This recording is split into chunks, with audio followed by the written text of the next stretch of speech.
Assalamu alaikum wa rahmatullahi wa barakatuh. L'humanité aujourd'hui crie pour une véritable direction. Nous vivons dans un monde débordant de présidents, de rois, de parlements, de premiers ministres et d'innombrables organisations qui prétendent guider les sociétés. Pourtant, malgré cette abondance de dirigeants, le monde se noie dans le chaos. Les guerres dévastent les nations, la corruption se répand comme un incendie, l'injustice écrase les faibles et l'inégalité divise les riches des pauvres. Chaque jour, les gros titres nous rappellent les échecs de ceux à qui le pouvoir a été confié. Les gens cherchent l'espoir chez les dirigeants, mais encore et encore, ils sont déçus. La crise du leadership n'est pas un phénomène nouveau. L'histoire est remplie de dirigeants qui ont promis la justice, mais ont livré la tyrannie, qui prétendaient servir le peuple, mais s'enrichissaient eux-mêmes, qui parlèrent de paix, mais n'apportaient que la guerre. Des pharaons des temps anciens aux dictateurs de l'ère moderne, le schéma est resté le même. Ambition égoïste, corruption et vision limitée. Le leadership sans guidance divine s'est toujours effondré sous le poids des faiblesses humaines. Pourquoi les dirigeants humains échouent-ils si constamment? Parce que leur vision est liée à l'ego et aux intérêts. Ils voient à travers le prisme étroit du pouvoir, de la richesse ou de l'idéologie. Ils servent souvent les privilégiés tout en négligeant les masses. Même les plus sincères d'entre eux sont limités. Ils ne peuvent pas voir l'avenir. Ils ne peuvent pas pénétrer les cœurs et ils ne peuvent pas unir toute la famille humaine sous une vérité supérieure. Leurs solutions sont temporaires, leur justice incomplète, leurs réformes de courte durée. L'humanité reste en attente d'un leadership pur, désintéressé et divinement guidé. L'islam, dès sa fondation, reconnaît ce besoin. Le Coran présente la justice, ADL, non pas comme une valeur optionnelle, mais comme l'épine dorsale même de l'existence humaine. En vérité, Allah commande la justice et la bienfaisance. Coran 1690. La justice est l'axe autour duquel les sociétés doivent tourner, mais la justice exige des dirigeants capables de l'incarner à la fois en esprit et en action. Le Coran ne sépare pas le leadership de la guidance, ni la politique de la spiritualité. Le vrai leadership est celui qui porte l'autorité divine, qui sauvegarde la dignité humaine et qui assure à la fois l'équité terrestre et le salut éternel. Les prophètes n'étaient pas seulement des enseignants de prière et de jeûne. Ils étaient des dirigeants de communauté, des réformateurs de société et des gardiens de la justice. Nuh, Aïs, a défié la corruption, Moussa, Aïs, a affronté la tyrannie, Ibrahim, Aïs, a ravivé la foi pure, Isa, Aïs, a répandu la miséricorde et la vérité, et Muhammad, S.A.I., a établi une société fondée sur la loi divine. Chacun d'eux a prouvé que le leadership sans révélation est incomplet, et que la gouvernance sans guidance divine ne mène qu'à l'oppression. Mais les prophètes ont également laissé à l'humanité une promesse, que leur mission ne resterait pas inachevée. Tout au long de l'histoire, le flambeau du leadership divin a été transmis d'un prophète à un autre, d'un imam à un autre, jusqu'à ce qu'il atteigne son gardien final désigné, l'imam al-Mahdi, al-Ilm. Il est le sauveur attendu, le dirigeant parfait préparé par Allah pour guider l'humanité des ténèbres vers la lumière. L'imam Mahdi, al-Islam, n'est pas seulement une figure théologique. Il est la réponse aux cris de justice de l'humanité. Là où les dirigeants humains échouent par égoïsme, il dirigera avec pureté. Là où les politiciens divisent les gens en nations, classes et races, il unira l'humanité sous une seule bannière de vérité. Là où les lois servent aujourd'hui les riches et les puissants, son gouvernement protégera les faibles et donnera à chaque âme son dû. Il représente l'achèvement de la mission de tous les prophètes, un leadership à la fois spirituel et politique, à la fois miséricordieux et ferme, à la fois juste et compatissant. Ce qui le rend différent de tous les autres n'est pas seulement sa nomination divine, mais aussi sa connexion au Coran vivant et à la Sunna. Son leadership n'est pas limité par les intérêts des entreprises ou la cupidité des élites. Il est enraciné dans la sagesse d'Allah, porté par l'héritage des prophètes et destiné à transformer le monde. Il établira une justice universelle, non limitée à une seule nation ou à une seule idéologie. Son gouvernement s'étendra à toutes les terres, sa compassion embrassera chaque cœur opprimé, et ses réformes guériront à la fois l'âme de l'humanité et la structure de la société. Lorsque nous parlons de l'imam Mahdi, à Yassine, nous ne parlons pas d'un rêve lointain ou d'un simple concept. Nous parlons du besoin le plus urgent du monde, du réfugié qui a perdu sa maison, à l'enfant qui s'endort affamé, à l'opprimé qui souffre sous les tyrans. Chaque voix brisée l'appelle sans le savoir. Chaque système échoué de démocratie, de monarchie ou de dictature est la preuve que l'humanité ne peut pas se sauver sans guidance divine. Chaque injustice que nous voyons est un rappel que le monde attend l'imam qui établira le royaume de la justice. Cette introduction n'a pas seulement pour but d'informer, elle a pour but d'éveiller. De nous éveiller à la réalité que le leadership sans Allah conduit au chaos, mais que le leadership à travers le guide choisi par Allah conduit à l'harmonie. De nous éveiller à la vérité que notre désir de justice n'est pas vain, il est lié à la promesse divine du Mahdi, et de nous éveiller à notre rôle, car l'attente de lui, intizar, n'est pas une attente passive, mais une préparation active. L'imam Mahdi, Alès, est le dirigeant divin parfait que l'humanité attend depuis toujours. Sa mission n'est pas seulement de gouverner, mais de transformer, pas seulement d'apporter la justice, mais d'établir la paix dans chaque coin de la terre. Pas seulement de mettre fin à l'oppression, mais d'élever l'humanité à son potentiel le plus noble. Il est la réponse à des siècles de prières, l'espoir des opprimés et l'accomplissement de la mission des prophètes. Le monde est fatigué des promesses brisées par les dirigeants humains. Mais la promesse d'Allah ne faillit jamais.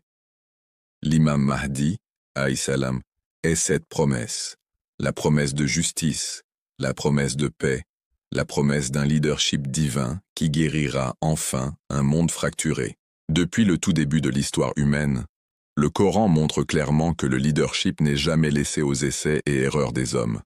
Lorsque Allah créa Adam, il ne créa pas seulement un être humain destiné à vivre et mourir sur terre, il le déclara comme son califat, son représentant.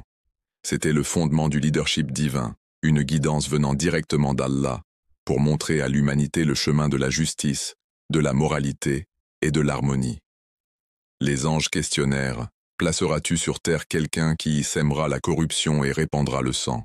Mais Allah répondit avec une vérité que l'humanité oublie souvent. « Je sais ce que vous ne savez pas. » Le leadership choisi par Allah n'est pas comme celui choisi par les hommes. Les choix humains sont liés à l'ego, à une compréhension partielle, à l'égoïsme. Le choix divin, en revanche, garantit la pureté, la justice et une vision au-delà de ce que l'œil humain peut voir. Tout au long du Coran, le concept d'imamat et de guidance divine est souligné encore et encore. Allah n'a jamais laissé de nation sans guide, jamais abandonné des peuples à eux-mêmes. Chaque communauté a reçu un messager, un dirigeant qui portait à la fois la révélation et l'autorité. Et nous avons fait d'eux des dirigeants qui guidaient par notre commandement. Coran 21, 73. Ce verset à lui seul révèle une vérité centrale. Le leadership en islam n'est pas un domaine séparé de la spiritualité, c'est une confiance sacrée. Le dirigeant choisi par Allah n'est pas seulement un transmetteur de rituels religieux, mais un protecteur de la justice, un défenseur des faibles et un organisateur de la société. Si nous observons attentivement, le Coran trace une ligne claire entre les prophètes et les justes ordinaires. Un prophète n'est pas simplement un enseignant de prière, il est un dirigeant, un commandant, un juge. Moussa n'a pas seulement prêché le monothéisme, il a affronté le pharaon. Daoud n'était pas seulement un prophète, il était un roi dont la justice est devenue légendaire. Youssouf n'était pas seulement un interprète de rêves, mais un gouverneur qui sauva toute une région de la famine. Ce schéma se répète à travers l'histoire. Les dirigeants choisis par Allah recevaient la responsabilité du din et du dunya. Le spirituel et le politique ne sont pas deux voies distinctes en islam, ils constituent une seule mission, unifiée sous la guidance divine. C'est ici que la différence entre un nabi et un imam devient plus claire. Un prophète porte la révélation, tandis qu'un imam la préserve et l'applique. Le prophète pose la fondation, l'imam en assure la continuité.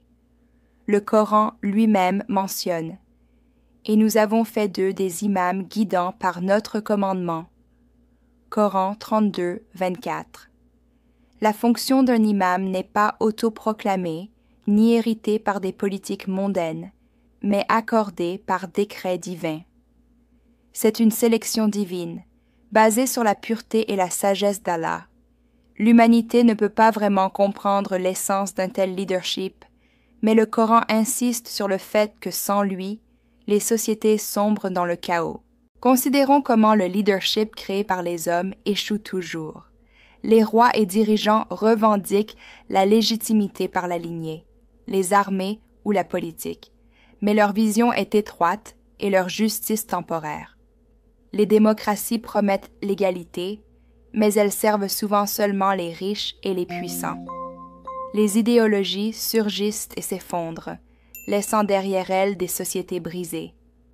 Mais le Coran nous ramène constamment au principe du leadership divin, nous montrant que le véritable gardien de la vérité n'est pas celui élu par les hommes, mais celui choisi par Allah. Ce principe universel traverse toute la révélation comme un fil d'or. Lorsque Ibrahim a.s.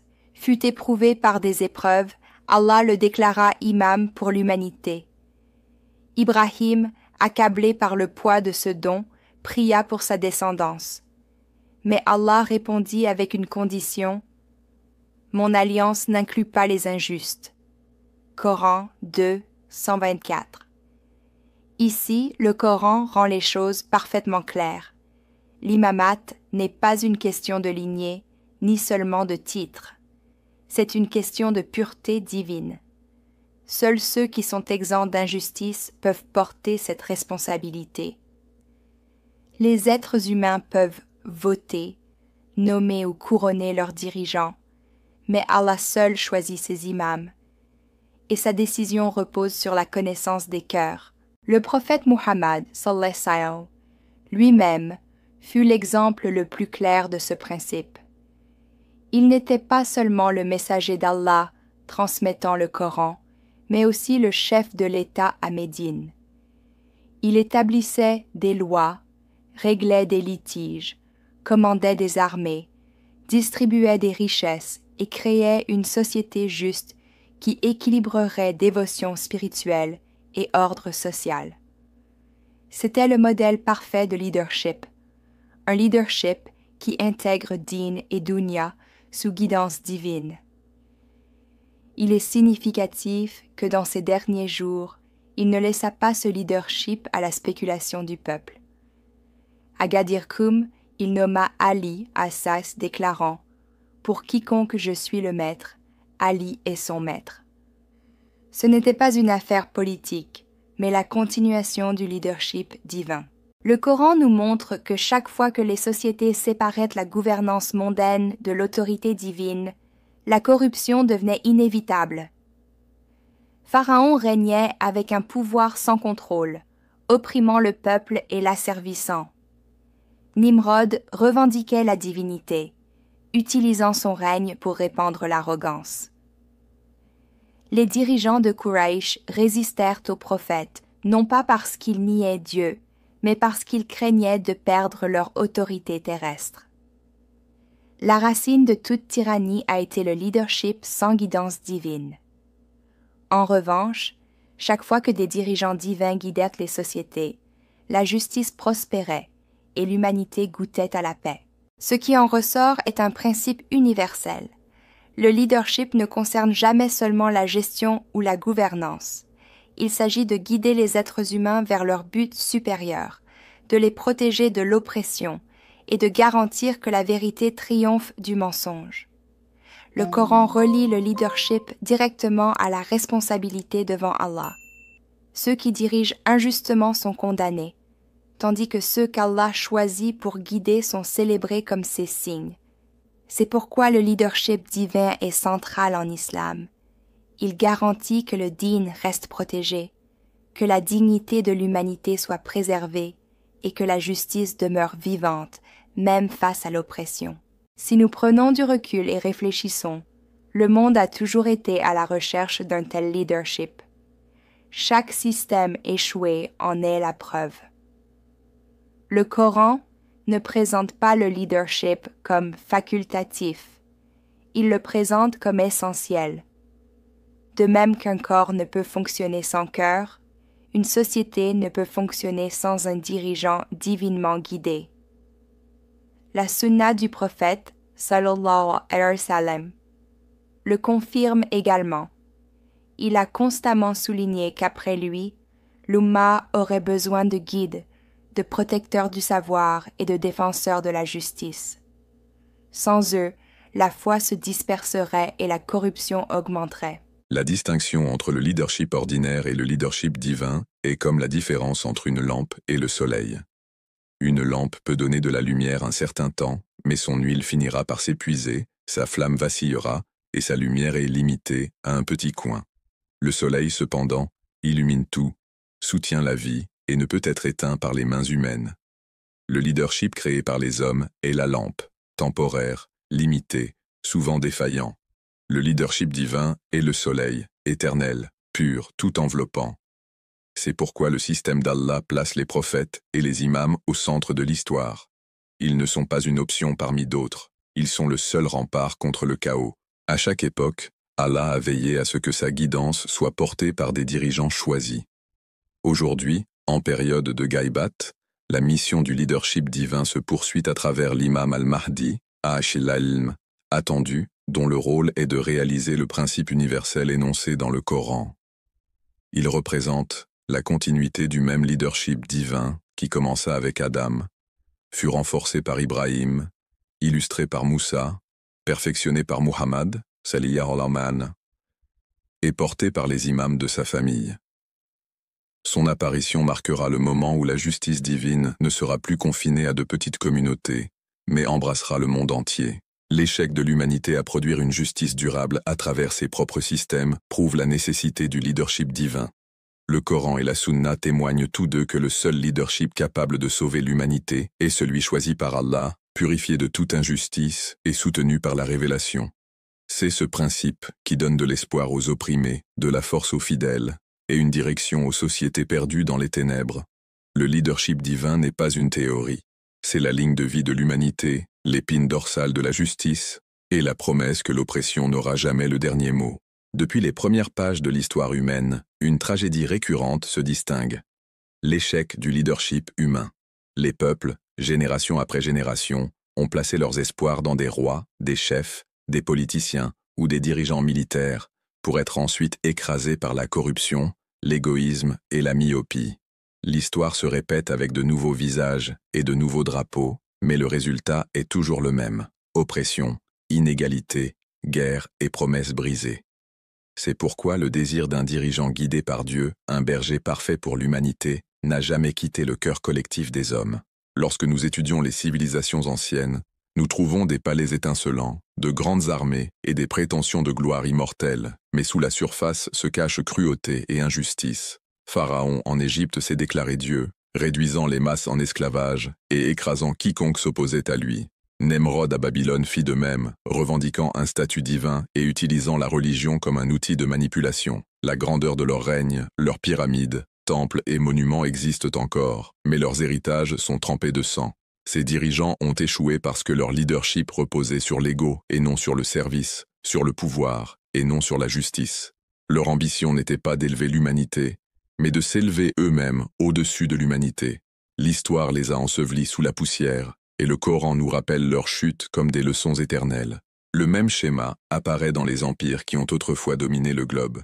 L'empire perse, avec toute sa richesse et sa culture, s'enivra de pouvoir et s'effondra sous son propre poids.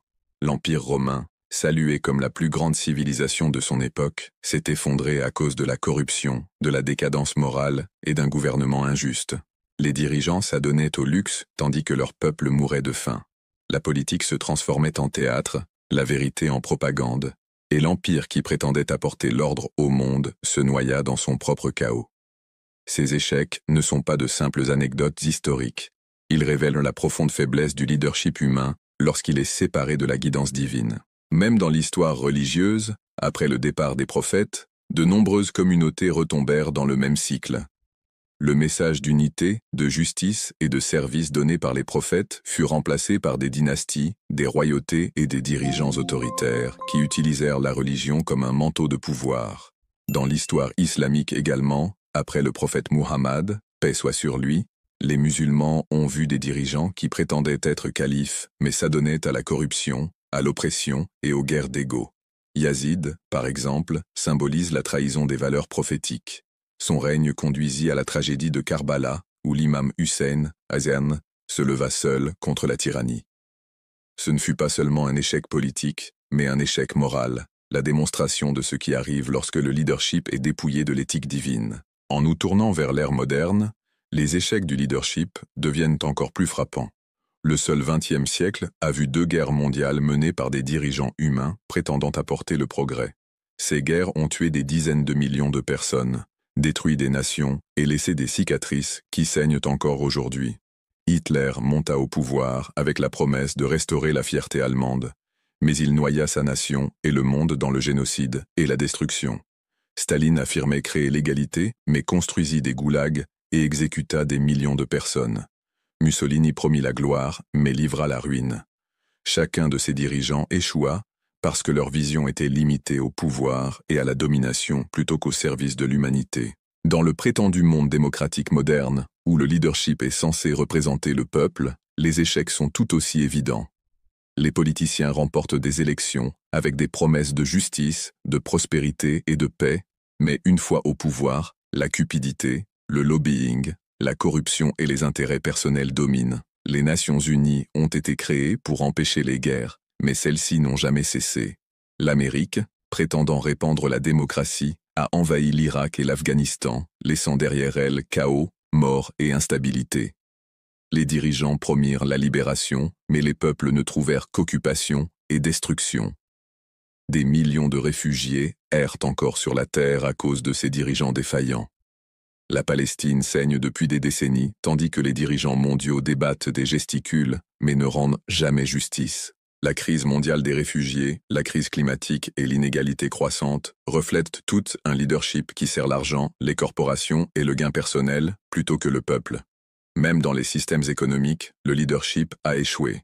Le capitalisme promit la prospérité, mais il a créé une inégalité extrême, où une poignée de milliardaires possède plus de richesses que la moitié de l'humanité. Le communisme promit l'égalité, mais se termina dans l'autoritarisme, la censure et l'effondrement économique. Les 2 systèmes étaient des tentatives humaines de leadership dans la vie économique, et tous 2 révélèrent leurs failles. Les pauvres restent pauvres, les riches deviennent toujours plus riches, et les dirigeants continuent de manipuler les systèmes pour leurs propres bénéfices. Pourquoi les dirigeants humains échouent-ils si constamment? La réponse réside dans les limites de la vision humaine. Un dirigeant qui n'est pas guidé par la sagesse divine sera toujours limité par ses propres préjugés, désirs et faiblesses. Certains sont corrompus par la richesse, d'autres par le pouvoir, et d'autres encore par la peur de perdre leur position. Même les dirigeants les mieux intentionnés finissent par faire face aux pressions des systèmes corrompus et des élites puissantes. Ils compromettent, ils trahissent, ils déçoivent. Le leadership humain manque de la boussole divine qui garantit la justice au-delà des intérêts personnels ou tribaux. La psychologie explique également une partie de cet échec. Les êtres humains sont vulnérables à l'orgueil, à la cupidité, au tribalisme et au favoritisme. Les dirigeants s'entourent de conseillers qui leur disent ce qu'ils veulent entendre, et non ce qu'ils doivent entendre. Ils perdent le contact avec le peuple. Ils créent des politiques qui profitent à quelques-uns tout en nuisant à la majorité. L'injustice croît silencieusement jusqu'à exploser en révolution. Nous l'avons vu lors de la Révolution française, lorsque les masses se sont soulevées contre des rois complètement déconnectés de leur peuple. Nous l'avons vu lors du printemps arabe, lorsque des populations opprimées ne pouvaient plus tolérer les dictatures. Pourtant, même ces révolutions échouent de souvent parce qu'elles remplacent un système corrompu par un autre, prouvant encore une fois que sans guidance divine, le leadership devient un cycle d'oppression. L'une des plus grandes tragédies de l'échec du leadership humain est les guerres qu'il engendre. Les guerres ne sont souvent pas menées pour la justice ou la défense, mais pour le pouvoir, les ressources et l'ego. Des millions d'innocents meurent parce que des dirigeants décident d'envoyer des armées au combat. Des enfants grandissent sans parents, des nations perdent des générations, et pourtant, les dirigeants justifient leurs décisions comme nécessaires. En vérité, ce sont les peuples qui perdent le prix de l'échec du leadership, tandis que les dirigeants vivent dans le luxe. Le Coran décrit comment les oppresseurs regretteront un jour leur arrogance, mais l'histoire montre qu'au moment où ce regret survient, les dégâts sont déjà faits. Dans le monde globalisé d'aujourd'hui, la crise du leadership est devenue universelle.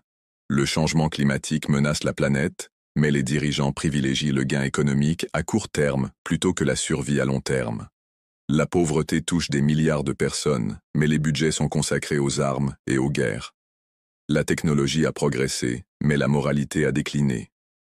Les dirigeants rivalisent dans la construction d'arsenaux nucléaires, tandis que leur peuple manque d'eau potable et de soins de santé. L'hypocrisie est évidente, mais les gens se sentent impuissants car ils savent que le système lui-même est brisé.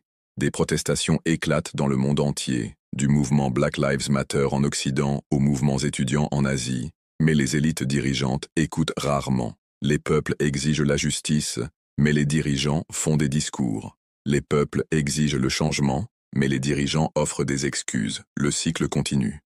L'imam Mahdi, alayhi salam, est souvent décrit dans les traditions du prophète, sallallahu alayhi wa sallam, et dans les enseignements des imams, comme le guide attendu qui se lèvera pour établir la justice mondiale, éliminer la tyrannie et ramener l'humanité sur le chemin de la guidance divine.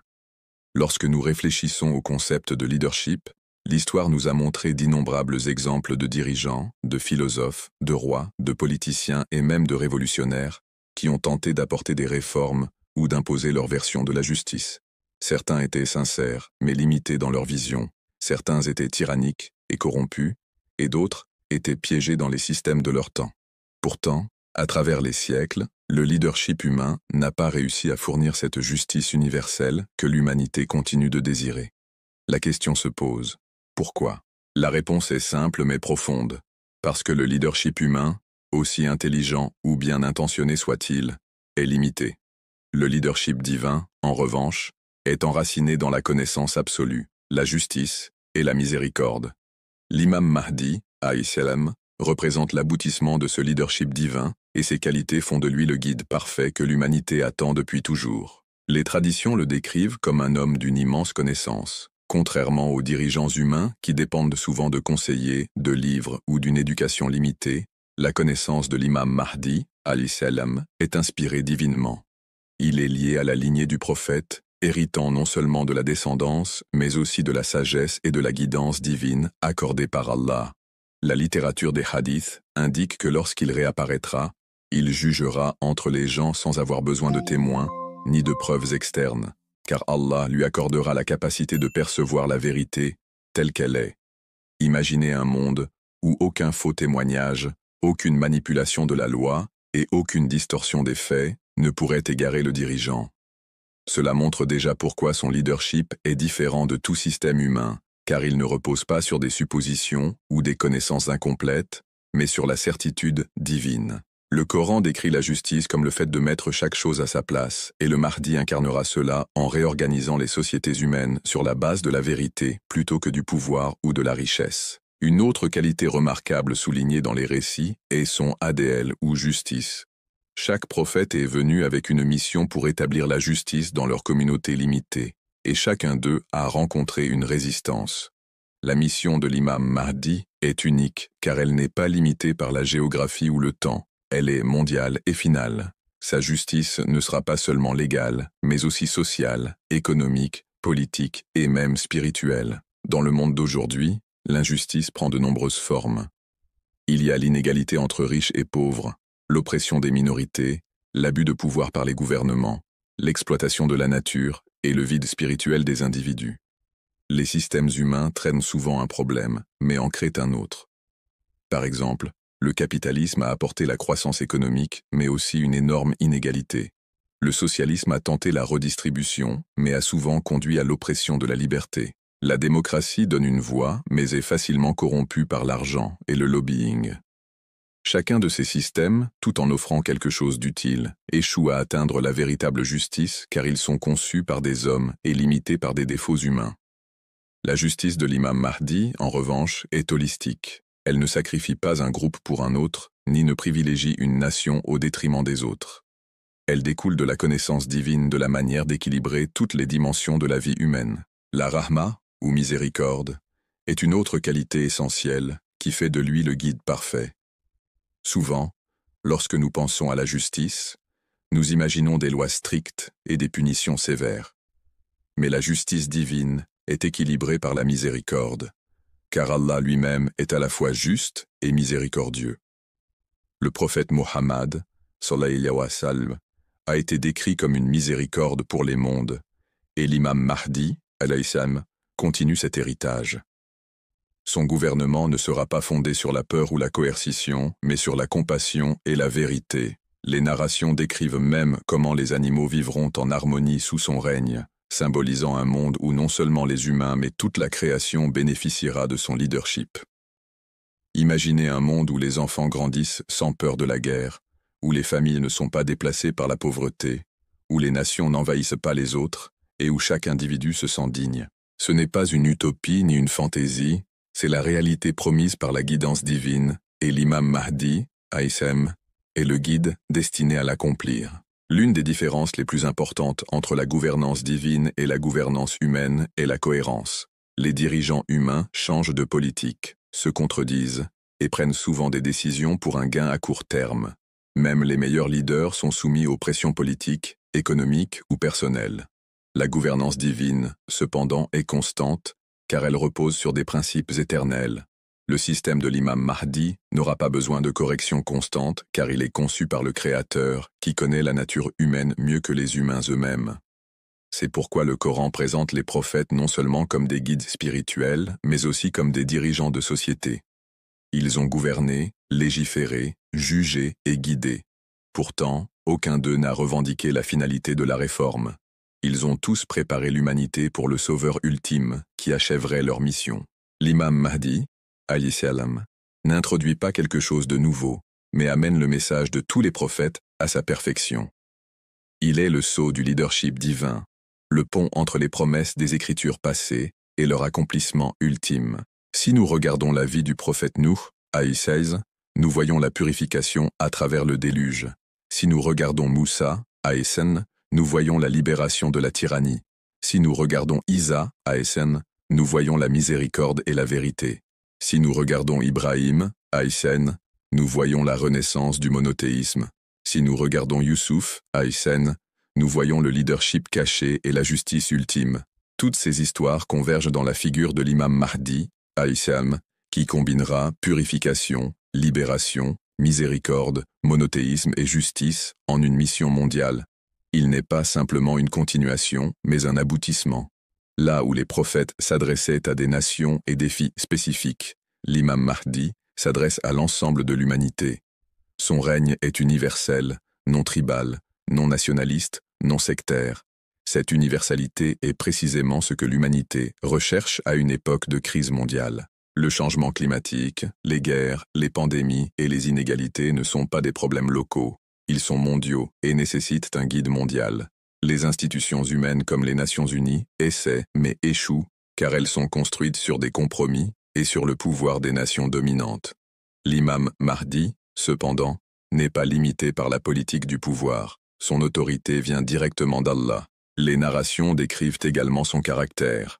Il est décrit comme étant de la famille du prophète, lui ressemblant dans son caractère et même dans son apparence. C'est important car les gens suivent souvent les leaders, non seulement pour leur politique, mais pour leur intégrité personnelle. Tout au long de l'histoire, des dirigeants corrompus ont détruit des nations même si leur politique semblait des prometteuses. L'imam Mahdi, cependant, combine la perfection personnelle et la réforme systémique. Sa vie est un témoignage de patience. Son occultation est elle-même une leçon de persévérance. Alors que l'humanité continue de souffrir sous l'oppression, l'imam reste un guide caché, dirigeant indirectement et se préparant au moment de la réapparition. Cette phase cachée est en soi symbolique de la sagesse divine. Elle enseigne aux croyants la confiance en Allah, la résilience et la préparation. Lorsqu'il émergera, il ne sera pas une figure inconnue, mais le sauveur attendu pour lequel des générations ont prié et se sont préparées. Sa gouvernance redéfinira également l'économie. Les narrations indiquent que la richesse sera distribuée équitablement, la pauvreté sera éliminée et personne ne sera laissé dans le besoin. Ce n'est pas de la charité, mais de la justice, car la pauvreté elle-même est une forme d'oppression. Dans le monde actuel, des millions de personnes meurent de faim, tandis que des milliards de dollars sont dépensés en armes. L'imam Mahdi réorientera les priorités humaines de la cupidité vers la justice. Les ressources du monde, qui appartiennent à toute l'humanité, seront enfin gérées équitablement. Il n'y aura plus d'exploitation des nations faibles par les plus fortes, ni de manipulation des marchés pour favoriser les élites. Chaque individu aura accès aux besoins essentiels, à la dignité et aux opportunités. Les économistes peuvent affirmer qu'une telle égalité est impossible, mais la promesse divine nous assure que sous le leadership du Mahdi, elle sera réalisée. Cela souligne encore une fois la différence entre gouvernance divine et gouvernance humaine. Les systèmes humains se concentrent soit sur l'efficacité et négligeant l'équité, soit tentent l'équité, mais s'effondrent par inefficacité. L'imam Mahdi apportera un équilibre que les hommes n'auraient jamais pu atteindre seuls. Spirituellement, son leadership ravivera le Coran et la Sunna dans leur forme pure. Au fil des siècles, les religions ont été déformées, mal interprétées ou manipulées par ceux qui recherchèrent le pouvoir. Même au sein de l'islam, les divisions et le sectarisme ont affaibli la Oumma. L'imam Mahdi restaurera les enseignements originaux, unissant les gens sous la vérité plutôt que sous des étiquettes.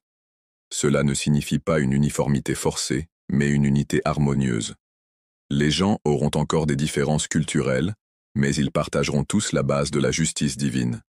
Sa présence guérira les blessures de la division, et l'humanité sera témoin de ce que signifie réellement vivre sous un leadership divin. Dans un monde souvent désillusionné par la religion en raison de l'hypocrisie des dirigeants religieux, le Mahdi montrera la réalité de la religion divine, compassion, justice et vérité. Émotionnellement, les gens sont attirés par les leaders qui inspirent l'espoir. Aujourd'hui, le désespoir est répandu. Les jeunes désespèrent face à la corruption, aux guerres, aux catastrophes climatiques et au chômage. Les communautés se sentent impuissantes face aux puissances mondiales. L'imam Mahdi représente l'espoir ultime, car il n'est pas une théorie, mais une promesse garantie par Allah. Son leadership n'est pas une possibilité, mais une certitude. Chaque larme versée par les opprimés, chaque prière murmurée par les brisés, et chaque soupir des épuisés, résonne dans la mission de l'imam Mahdi. Il ne vient pas seulement pour les musulmans, mais pour toute l'humanité. Il est la réponse aux prières des opprimés à travers les religions, les nations et les cultures. Sa justice sera si complète que les gens de toute confession le reconnaîtront comme le sauveur promis dans leur propre tradition. Les Juifs attendent le Messie, les chrétiens attendent le retour du Christ, les musulmans attendent le Mahdi, et même les personnes laïques rêvent d'un monde de justice. L'imam Mahdi est le pont entre tous ces espoirs. En fin de compte, ce qui fait de l'imam Mahdi le guide parfait, c'est qu'il incarne les qualités divines de connaissance, de justice et de miséricorde, et qu'il les applique non pas isolément, mais en harmonie. Sa gouvernance n'est pas expérimentale, mais divinement guidée. Son autorité n'est pas prise par la force, mais accordée par Allah. Son leadership n'est pas temporaire, mais final. L'humanité a atteint un point où aucun système humain ne peut résoudre ses crises, et c'est pourquoi le leadership du Mahdi est nécessaire. Sa réapparition n'est pas seulement un événement historique, mais l'accomplissement du désir le plus profond de l'homme. Vivre dans un monde de justice, de paix et de dignité.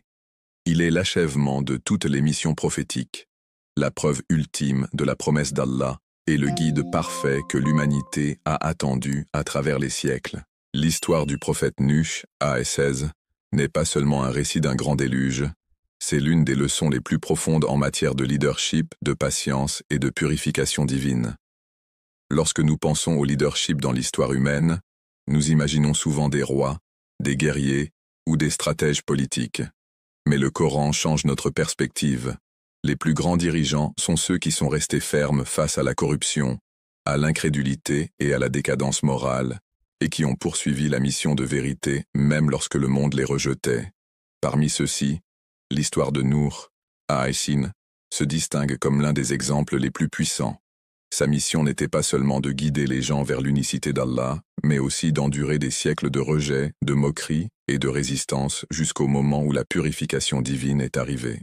Le prophète Nuh, alayhi salam, a vécu parmi son peuple pendant 950 ans d'appel, da'wa. Ce chiffre reflète non seulement la longévité de sa vie, mais aussi la patience extraordinaire requise pour porter une mission de vérité pendant près d'un millénaire. Imaginez un dirigeant du monde d'aujourd'hui, premier ministre, président ou souverain, combien de temps reste-t-il au pouvoir? 4 ans? 10 ans? Au maximum quelques décennies? Leur patience s'épuise rapidement, leur popularité s'estompe, et leur héritage est souvent marqué de défauts. Pourtant, nous, AS, a porté le fardeau du leadership pendant des siècles, sans jamais abandonner sa mission malgré le rejet venant de presque tous les côtés. Le Coran dresse un tableau bouleversant de son parcours de leadership. Nuh, AS, appelait son peuple jour et nuit, en public et en privé, avec douceur et fermeté, mais ils fermaient de leurs oreilles, couvraient de leur visage, et persistaient dans l'arrogance.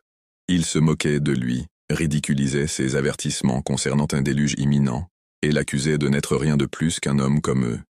Le leadership, dans ce sens, n'était pas une question de partisans, d'armée ou d'autorité politique, c'était rester ferme quand presque personne ne le soutenait. C'est la première leçon profonde du leadership de Nuh. Les vrais leaders restent engagés envers la vérité, même lorsque le monde refuse d'écouter. Considérons maintenant le concept de purification. Le monde de Nuh, Akhuses, avait atteint un point de rupture. Le tissu moral de la société s'était effondré, l'idolâtrie était répandue, l'injustice était omniprésente et la corruption avait pénétré chaque niveau de la vie. C'est dans de tels moments que le plan divin d'Allah apporte une transformation radicale. Le déluge qui détruisit le peuple de Nuh n'était pas simplement un châtiment, c'était aussi une purification de la terre. C'était comme si l'humanité avait accumulé des couches de corruption et d'impureté, et qu'Allah les avait lavées pour recommencer avec le petit groupe de croyants montés à bord de l'arche. Cela devient un modèle central de leadership. Lorsque la corruption devient insupportable, la purification divine prépare le terrain pour un renouveau. Dans la mission de l'imam Mahdi, alayhi salam, nous trouvons un parallèle frappant. Tout comme Nuh, alayhi salam, a été témoin d'une société noyée dans la corruption, l'immoralité et l'arrogance, le monde avant la réapparition du Mahdi sera également saturé d'injustice, d'inégalité et de fasade. L'humanité atteindra de nouveau un point où les solutions naturelles, les réformes politiques ou les mouvements sociaux ne seront plus suffisants. De la même manière que le déluge est venu comme une intervention divine, le leadership du Mahdi viendra comme une purification et un renouveau ordonné par Dieu. Mais au lieu que l'eau lave la corruption, ce sera la vague de justice divine qui purifiera la terre. Mais l'histoire de Nuh, AS, ne concerne pas seulement la purification, elle concerne aussi le sabr. Le Coran souligne à plusieurs reprises la patience comme qualité de leadership. Sans patience, le leadership s'effondre sous le poids des épreuves. Nuh, AS, nous enseigne que le leadership ne consiste pas à obtenir des résultats immédiats, mais à persévérer à travers les générations. Sa patience n'était pas une attente passive, c'était une persistance active, une dawa constante et un engagement inébranlable, malgré des échecs en termes mondains. La plupart de son peuple l'a rejeté, et à la fin, seul un petit groupe est monté à bord de l'arche. Selon les critères du succès terrestre, Nuh, AS, pourrait sembler avoir échoué, mais aux yeux d'Allah, il est devenu l'un des plus grands leaders de l'histoire. Cela renverse notre compréhension du leadership. Dans le monde moderne, nous mesurons le leadership par des chiffres, votes, partisans, popularité, conquête militaire. Mais le leadership divin se mesure par la fermeté, la fidélité et l'engagement envers la vérité. Même si seuls quelques-uns répondent, un vrai leader a rempli son rôle s'il a transmis le message avec sincérité. Ce principe nous prépare à comprendre l'imam Mahdi, alayhi salam. Sa mission n'est pas de rechercher la popularité mondaine, mais d'établir la vérité, même si le monde résiste au départ. Son leadership, comme celui de Nuh, AS, sera enraciné dans la patience et la guidance divine plutôt que dans les loyautés changeantes des gens. Une autre leçon profonde du leadership de Nuh est le symbolisme de l'arche. L'arche n'était pas seulement un navire physique, mais aussi un symbole de salut. Elle représentait l'abri du leadership divin au milieu du chaos. Ceux qui ont fait confiance à Nuh et sont entrés dans l'arche furent sauvés. Ceux qui l'ont rejeté se sont noyés. De même, À l'époque du Mahdi, son leadership agira comme l'arche du salut. Le monde sera plein de déluges idéologiques, vagues de mensonges, de matérialisme, d'injustice et d'oppression.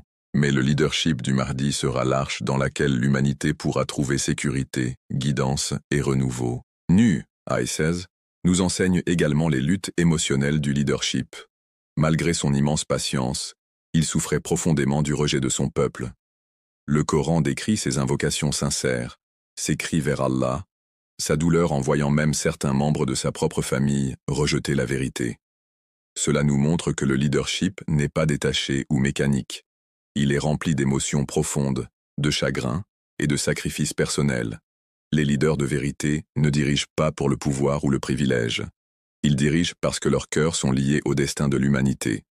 L'imam Mahdi, alayhi salam, lui aussi, est décrit dans les récits comme profondément attristé par la souffrance des croyants durant son occultation, son cœur saignant pour les opprimés, ses yeux remplis de larmes pour les injustices du monde. La profondeur émotionnelle du leadership de Nuh annonce le cœur compatissant et sacrificiel du leadership du Mahdi. Enfin, la mission de Nuh, A16, révèle une vérité cyclique. Lorsque la corruption se répand sans contrôle, lorsque l'humanité devient arrogante et aveugle, Allah envoie un leader qui avertit et purifie. Nuh, A16, fut ce leader à son époque. Le Mahdi, A16, sera ce leader dans le chapitre final de l'histoire. Les deux missions partagent trois qualités essentielles: sabre face au rejet, purification face à la corruption, et un leadership fondé non pas sur les chiffres, mais sur l'approbation divine. Ainsi, le leadership de Nuh, A-Sin, prépare la compréhension du leadership final de l'imam Mahdi, A-Sin. Tous deux incarnent la patience, affrontent une corruption généralisée et deviennent des vaisseaux de salut. L'arche de Nuh était faite de bois et naviguait sur l'eau. L'arche du Mahdi sera faite de justice divine et naviguera à travers le chaos de l'injustice humaine. Cet échec universel du leadership explique pourquoi l'humanité, au plus profond d'elle-même, aspire à un dirigeant qui ne peut être corrompu, qui ne sert pas une nation au détriment d'une autre, qui ne sacrifie pas la justice pour la richesse ou le pouvoir.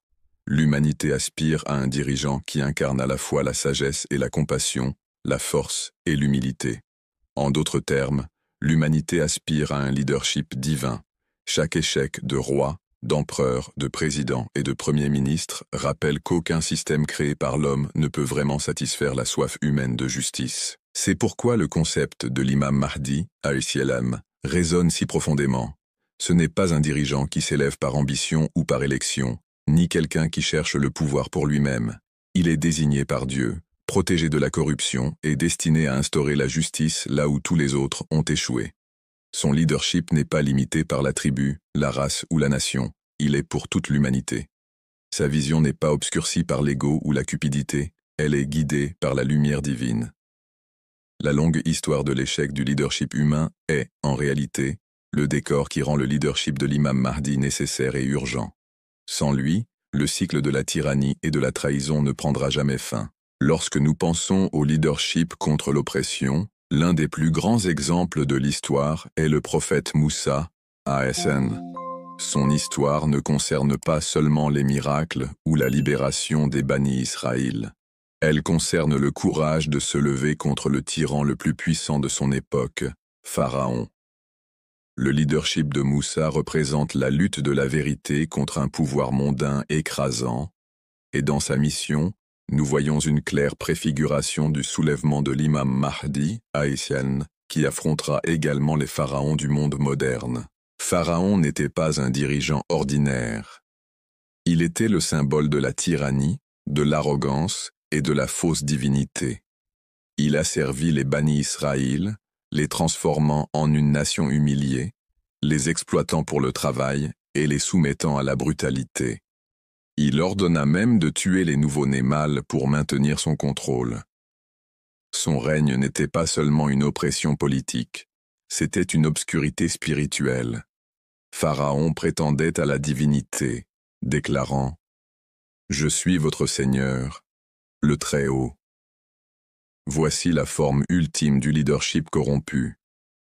Un être humain qui oublie ses limites, enivré par le pouvoir, se déclarant au-dessus de toute responsabilité.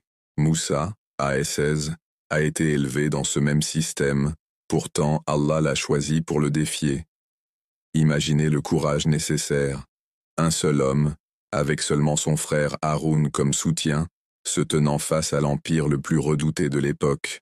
Le leadership ici ne reposait pas sur les ressources, les armées ou le soutien politique. Il reposait sur l'appui divin, la conviction morale et le courage de prononcer la parole de vérité devant un tyran. Le Coran souligne que c'est l'une des formes les plus élevées du djihad, dire la vérité face à l'oppression. Le leadership de Moussa nous montre qu'affronter la tyrannie nécessite plus que du pouvoir. Il exige une vision et une confiance en Allah. Lorsque Moussa conduisit les Bani Israël hors d'Égypte, ils atteignirent la mer, piégés entre l'eau et l'armée de Pharaon. Le peuple paniqua, disant « Nous sommes rattrapés ». Mais Moussa, avec une foi inébranlable, déclara « Non, mon Seigneur est avec moi, il me guidera ». Voilà l'essence du leadership divin. Là où les yeux humains ne voient que des impasses, les yeux d'un prophète voient des ouvertures divines. Et en effet, la mer se fendit, montrant que lorsque la vérité affronte la tyrannie sous la direction divine, même la nature se plie pour servir la justice. Mais l'histoire de Moussa met également en lumière les luttes du leadership après la libération. Une fois libérés de Pharaon, les Bani Israël mirent à plusieurs reprises la patience de Moussa à l'épreuve. Ils se plaignaient, doutaient et adoraient même le veau d'or malgré les miracles dont ils furent témoins. Cela nous montre que le leadership ne consiste pas seulement à affronter une tyrannie externe, mais aussi à réformer les faiblesses internes d'une communauté. Un vrai leader n'abandonne pas son peuple même lorsqu'il trébuche. Il continue de guider, de corriger et de supporter leurs faiblesses.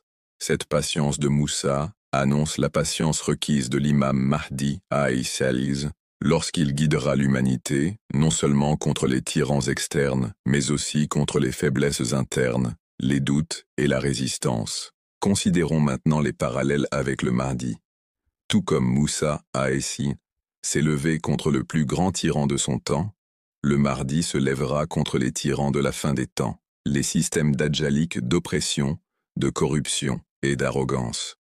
Tout comme Pharaon a proclamé une fausse divinité, les puissances modernes agissent comme si elles contrôlaient la vie et la mort, les ressources et la morale elles-mêmes, façonnant des lois contre les principes divins.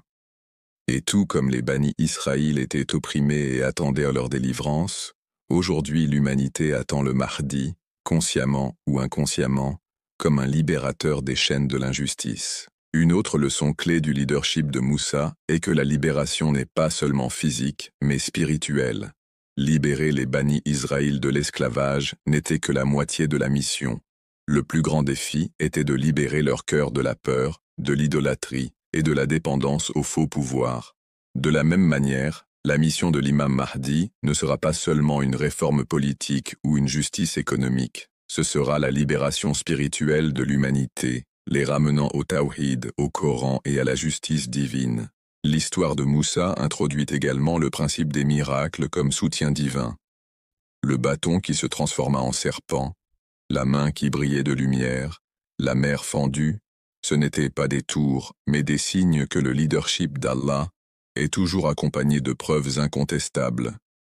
De même, les récits nous disent que le Mahdi sera soutenu par des signes divins, des miracles, et une armée renforcée non pas seulement par le nombre mais par la foi. Son gouvernement ne sera pas une politique ordinaire mais une mission soutenue divinement qui transformera le monde. Sur le plan émotionnel, le parcours de Moussa fut à la fois un triomphe et un déchirement. Il vit Pharaon se noyer, mais il fut aussi témoin des chutes répétées de son propre peuple. Ce mélange de victoire et d'épreuves est l'essence du véritable leadership. Ce n'est pas une navigation paisible, mais une épreuve constante d'endurance. La mission du Mahdi fera également face à une immense résistance, trahison et défis, mais sa patience et son soutien divin assureront le triomphe ultime de la vérité. Ainsi, Moussa, Aysen, représente le leadership comme un soulèvement contre la tyrannie, nourri de courage, de patience et de confiance en Allah.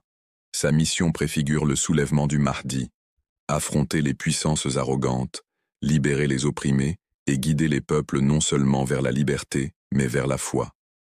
Pharaon s'est noyé, et la tyrannie a été humiliée. De même, les oppresseurs de la fin des temps tomberont devant la vague de justice divine sous l'imam Mahdi, alayhi salam. Si l'histoire de Moussa concernait l'affrontement d'une tyrannie externe, l'histoire du prophète Ibrahim, alayhi concerne l'affrontement des racines internes du mensonge, l'idolâtrie et la corruption de la croyance. Le leadership d'Ibrahim repose sur le courage, la vision et la dévotion absolue à l'unicité d'Allah. Sa vie nous montre qu'un véritable leader n'est pas celui qui se contente de gérer une société, mais celui qui en remodèle les fondations mêmes en ravivant le tawhid. Ibrahim vivait dans une société noyée dans le shirk. Les gens adoraient des idoles, des étoiles et des rois. Même son propre père était fabricant d'idoles. Mais Ibrahim, guidé par la sagesse divine dès son jeune âge, rejeta ces faux dieux. Il remit en question l'adoration des étoiles et du soleil, soulignant leur coucher comme preuve de leur impermanence. Il brisa les idoles dans le temple pour montrer l'absurdité d'adorer des pierres. Son leadership ne consistait pas à faire des compromis avec le mensonge. Il s'agissait d'une confrontation audacieuse avec celui-ci, même si cela signifiait rester seul. C'est un principe crucial du leadership divin. La vérité ne plie pas devant le mensonge. Un véritable leader ne cherche pas la popularité en diluant les principes. Il reste ferme même si le monde entier s'oppose à lui. Ibrahim fut jeté dans un feu ardent pour avoir rejeté l'idolâtrie. Pourtant, Allah transforma le feu en fraîcheur et en sécurité pour lui. Ce miracle symbolise que lorsque l'on guide avec une dévotion absolue au tawhid, aucune force du monde ne peut le détruire. Le leadership d'Ibrahim ne consistait pas seulement à rejeter les faux dieux, mais aussi à bâtir un héritage de pure adoration. Il reconstruisit la Kaaba avec son fils Ismaïl, l'établissant comme le centre du tawhid pour toute l'humanité. Il pria non seulement pour lui-même, mais aussi pour ses descendants et les générations futures. Seigneur, suscite parmi eux un messager qui leur récitera tes versets, leur enseignera le livre et la sagesse, et les purifiera. Cette prière jeta les bases de la venue du prophète Muhammad, sallallahu alayhi wa sallam, et finalement de l'accomplissement de la guidance avec l'imam Mahdi, alayhi salam. Le leadership dans l'histoire d'Ibrahim est visionnaire. Il regarde au-delà du présent vers l'avenir de l'humanité. Il ne se contentait pas de réformer sa société immédiate. Il cherchait à établir un héritage de tawhid qui lui survivrait et façonnerait le destin des nations. C'est exactement ce que représente le leadership de l'imam Mahdi, non pas de simples réformes temporaires, mais une transformation mondiale qui établira la justice et le tawhid jusqu'à la fin des temps. Un autre aspect puissant du leadership d'Ibrahim est le sacrifice. Sa volonté de sacrifier son fils bien-aimé Ismaïl, Aïs, est la démonstration ultime de la soumission à Allah. Pour un leader, le plus grand test est de savoir s'il est prêt à abandonner ses attaches les plus précieuses pour la vérité. Ibrahim réussit ce test, montrant que le leadership divin exige une confiance absolue dans l'ordre d'Allah, même lorsqu'il défie la logique humaine. Cet esprit de sacrifice devient central dans la mission de l'imam Mahdi, qui sacrifiera le confort personnel, l'anonymat et la sécurité pour le salut de l'humanité. La confrontation d'Ibrahim avec Nimrod reflète également la confrontation du Mahdi avec les tyrans modernes. Nimrod, comme Pharaon, prétendait à des pouvoirs divins, discutant avec Ibrahim de la vie et de la mort.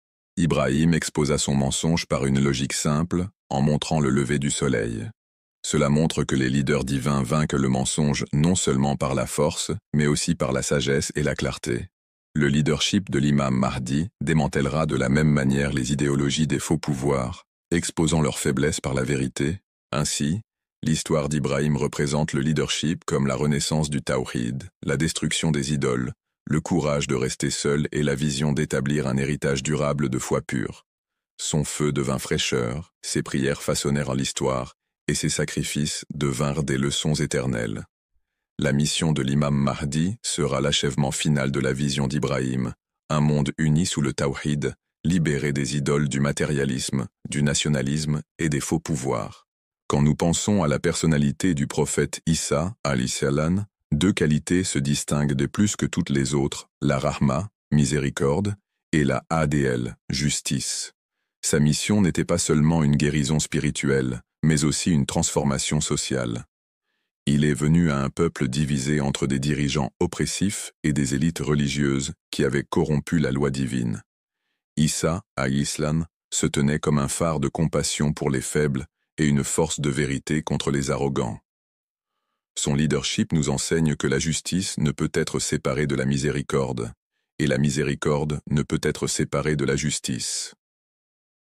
Les deux marchent de main dans la main sous la guidance divine. La vie de Issa commence par un miracle, sa naissance sans père.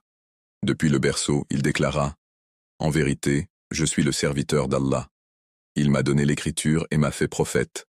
Et il m'a béni où que je sois. » Ce n'était pas seulement une déclaration personnelle, c'était une proclamation de la direction divine. Même enfant, Issa portait l'autorité, la sagesse et la clarté. Le leadership, dans son cas, n'était pas acquis par les systèmes mondains, mais accordé directement par Allah. L'une des caractéristiques les plus frappantes du leadership de Issa était sa rahma envers les opprimés. Il guérissait les malades, rendait la vue aux aveugles et ressuscitait les morts par la permission d'Allah. Ces miracles n'étaient pas seulement des signes de sa prophétie, mais aussi des démonstrations de la miséricorde divine en action. Le leadership ici signifie élever ceux qui sont marginalisés et oubliés, tandis que les rois et les dirigeants de son époque exploitaient les pauvres. Issa les accueillait, mangeait avec eux et leur rendait leur dignité. Son leadership était un rejet radical de l'élitisme et de la corruption. Pourtant, la mission de Issa n'était pas seulement la miséricorde, c'était aussi une justice intransigeante. Il défia les savants religieux qui avaient déformé la Torah pour leurs propres intérêts. Il renversa les tables des changeurs dans le temple, condamnant leur cupidité et leur corruption. Il n'avait pas peur de confronter ceux qui utilisaient la religion pour le pouvoir. Cet équilibre entre compassion et fermeté rend le leadership de Issa unique. Il était doux avec les faibles mais inébranlable face aux corrompus. Un autre aspect clé du leadership de Issa est son message d'amour enraciné dans le tawhid. Il rappelait aux gens que l'essence de la loi divine est l'amour d'Allah et l'amour de l'humanité. Mais cet amour n'était pas un sentimentalisme émotionnel, c'était le fondement de la justice. Le véritable amour d'Allah signifie l'obéissance à ses commandements, et le véritable amour des gens signifie se lever pour défendre leurs droits. Ainsi, le leadership de Issa reliait spiritualité et justice sociale d'une manière qu'aucun dirigeant terrestre ne pouvait égaler. Son histoire reflète aussi la réalité de la résistance à laquelle les dirigeants divins font face. Au lieu de l'accueillir, beaucoup de son peuple le rejetèrent. Les élites complotèrent contre lui et, à la fin, tentèrent de le tuer. Pourtant, Allah l'éleva vers lui, promettant son retour avant le jour du jugement. Cela montre que le leadership divin ne se mesure pas par la popularité temporaire, mais par la vérité éternelle. Le rejet de Issa ne fit que renforcer son rôle dans le plan d'Allah et son retour attendu fait partie de la mission plus vaste qui culminera avec l'imam al-Mahdi, alayhi salam. Le retour de Issa à la fin des temps présente de profondes parallèles avec la mission du Mahdi. Les narrations nous disent que Issa descendra et priera derrière le Mahdi, symbolisant que le leadership du Mahdi est l'achèvement de toutes les missions prophétiques. Issa apportera la miséricorde, la guérison et la destruction du faux, tandis que le Mahdi établira la justice mondiale. Ensemble, ils représentent l'union de la miséricorde et de la justice à l'échelle mondiale, mettant fin une fois pour toutes à la tyrannie et au mensonge. Le leadership dans l'exemple de Issa est également profondément spirituel. Contrairement à d'autres prophètes qui ont établi des royaumes ou gouverné des nations, le leadership de Issa était caché du pouvoir terrestre. Il n'avait ni trône, ni armée, ni richesse, et pourtant, son influence s'est répandue à travers le monde. Cela montre que le leadership divin ne dépend pas des ressources matérielles, il est enraciné dans la vérité et la sincérité. Le leadership du Mahdi reflètera cela. Bien qu'il commence en occultation sans pouvoir mondain, son retour bouleversera le monde plus que n'importe quel empire de l'histoire. Enfin, le message de Issa était celui de l'espoir. Il donnait aux gens l'espoir dans la miséricorde d'Allah, l'espoir dans le pardon, et l'espoir dans l'avènement du royaume de justice de Dieu. Cet espoir maintint ses disciples fermes, même après son ascension. Le leadership de l'imam al-Mahdi accomplira cet espoir à un niveau universel, apportant non seulement le pardon et la miséricorde, mais aussi l'établissement du règne tant attendu de la justice. Ainsi, Issa, alayhi salam, représente le leadership comme l'équilibre parfait entre miséricorde et justice, spiritualité et action, amour et confrontation. Son retour aux côtés de l'imam al-Mahdi, alayhi salam, est le signe ultime que le leadership divin transcende le temps, unissant toutes les missions prophétiques en une seule vérité. Partie 4, section 5, Prophète Yusuf, ASS, Leadership caché et le parallèle de la Gaïba, pli 150, 1200 mots. L'histoire du prophète Yusuf, ASS, est l'un des récits les plus détaillés et émouvants du Coran. Elle ne concerne pas seulement les épreuves personnelles, mais aussi le leadership qui se développe par la patience, la sagesse et le plan divin. Le parcours de Yusuf, du puits à l'esclavage, de la prison au trône, nous enseigne le leadership caché et la réalité de la Gaïba, occultation, faisant de sa vie un parallèle profond à la mission de l'imam al-Mahdi, alayhi salam. Dès le début, Yusuf fut choisi pour le leadership.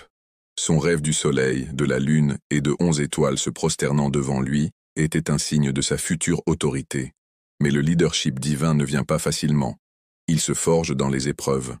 Ses frères, par jalousie, le jetèrent dans un puits. Cela représente la façon dont les dirigeants divins font souvent face à la trahison, même de la part de leurs proches. Pourtant, Yusuf ne perdit pas espoir en Allah. Sa confiance demeura ferme, montrant que le véritable leadership est enraciné dans la foi, même lorsqu'il est abandonné par le monde. Yusuf fut vendu comme esclave, et plus tard emprisonné à cause de fausses accusations. Ces années d'isolement reflètent le concept d'occultation, où un dirigeant choisi par Dieu est caché de la société, non par faiblesse, mais parce que le plan d'Allah l'exige. Durant cette période, Yusuf ne resta pas inactif. Il continua de guider, d'interpréter les rêves et de diffuser la sagesse même en prison. Cela nous montre que même dans la dissimulation, le rôle d'un dirigeant divin continue, se préparant pour le moment de la réapparition. Quand le moment fut venu, Allah fit sortir Yusuf de prison et le plaça à la tête du trésor d'Égypte. Soudain, celui qui était oublié par la société devint celui dont dépendait la survie de la société pendant la famine. Cette ascension soudaine reflète la réapparition de l'imam al-Mahdi, de l'occultation à la direction mondiale, de l'obscurité à la figure centrale de la survie de l'humanité. Tout comme les frères de Yusuf vinrent à lui sans le reconnaître, l'humanité se tournera aussi vers le Mahdi, ne réalisant pas d'abord qui il est, mais finissant par reconnaître sa vérité. Le leadership de Yusuf se caractérisait par la sagesse, le pardon et la justice. Malgré la trahison de ses frères, il leur pardonna, disant « Il n'y aura point de blâme sur vous aujourd'hui, qu'Allah vous pardonne. » Cette miséricorde montre la maturité du leadership divin. Il ne cherche pas la vengeance mais vise à guérir et réformer. De même, le leadership de l'imam al-Mahdi ne sera pas une vengeance pour des siècles d'oppression, mais une restauration de la justice, guidant l'humanité et pardonnant à ceux qui se tournent sincèrement vers Allah. Économiquement, le leadership de Yusuf sauva l'Égypte et les nations environnantes de la famine. Il planifia, stocka des ressources et les distribua équitablement. Cet aspect de gouvernance est crucial. Le leadership divin ne concerne pas seulement la spiritualité, mais aussi la justice pratique dans la société. Le gouvernement de l'imam al-Mahdi apportera également un équilibre aux ressources mondiales, mettant fin à l'exploitation, à la pauvreté et aux inégalités. Un autre élément important est la reconnaissance. Les frères de Yusuf ne le reconnurent pas jusqu'à ce qu'ils choisissent de se révéler. De la même manière, les narrations nous disent que beaucoup ne reconnaîtront pas initialement l'imam al-Mahdi lors de sa réapparition. Ce n'est que par ses actions, sa justice et ses signes indéniables que les gens réaliseront son identité véritable. Ce parallèle entre la dissimulation de Yusuf et l'occultation du Mahdi est l'une des plus belles leçons de l'histoire coranique. L'histoire de Yusuf enseigne aussi la patience. Des décennies se sont écoulées entre son rêve et son accomplissement. Pourtant, chaque étape, trahison, esclavage, prison, faisait partie du plan divin. De même, la longue occultation du Mahdi n'est pas un retard, mais fait partie de la sagesse d'Allah. L'humanité est en cours de préparation, et lorsque le bon moment viendra, la promesse sera accomplie. Ainsi, Yusuf, Ayyan, représente le leadership caché, la patience à travers les épreuves, le pardon après la trahison, et l'émergence soudaine de l'autorité divine lorsque l'humanité en a le plus besoin. Son histoire est un parallèle vivant à l'occultation et à la réapparition de l'imam al-Mahdi, al-Isseln. Tout comme le leadership de Youssouf sauva l'Égypte de la famine, le leadership du Mahdi sauvera l'humanité de la famine spirituelle et morale, remplissant le monde de justice après qu'il ait été rempli d'oppression. L'humanité se trouve aujourd'hui à un carrefour. Malgré tous les progrès de la technologie, de la science et de la communication, le monde est plus fragmenté que jamais. Les guerres continuent de faire rage sur les continents, laissant derrière elles destruction, déplacement et traumatisme pour des générations.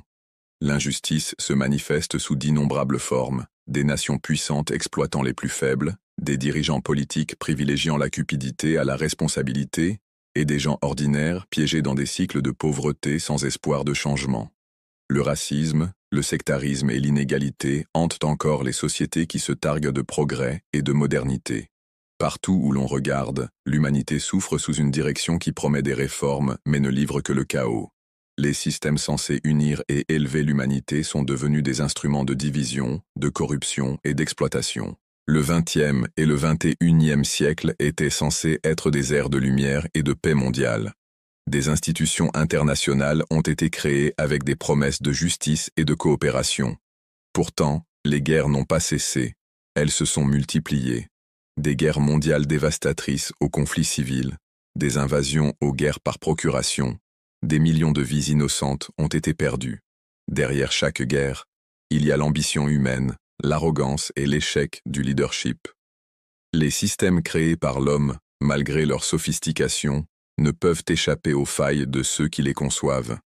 Un système enraciné dans la cupidité produira toujours de l'inégalité, et un système basé sur les luttes de pouvoir produira toujours de l'oppression. Démocratie, dictature, monarchie, capitalisme, communisme, tous ont été testés, et aucun n'a apporté la justice que l'humanité désire. Les gens cherchent la paix dans les idéologies, les philosophies et les institutions. Certains se tournent vers le nationalisme, espérant qu'une loyauté envers la nation apportera l'unité, mais le nationalisme engendre souvent la haine de l'autre.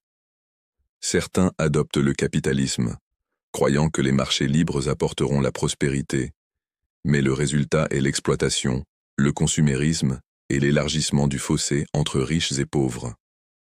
D'autres tentent le socialisme ou le communisme, mais ces systèmes aussi se sont effondrés sous le poids de la corruption et de l'autoritarisme. Même la démocratie libérale, célébrée comme le modèle ultime, révèle ses fissures, populisme, corruption, manipulation de la vérité et domination de la richesse sur la justice. La recherche constante de l'humanité pour un système parfait révèle un désir profond qui ne peut être satisfait par une direction humaine. Au niveau personnel, les gens se sentent perdus. Les crises de santé mentale explosent. Les taux de suicide, de dépression et d'anxiété affectent des millions de personnes, même dans les nations les plus développées. Les sociétés se noient dans l'abondance matérielle, mais meurent de faim spirituellement.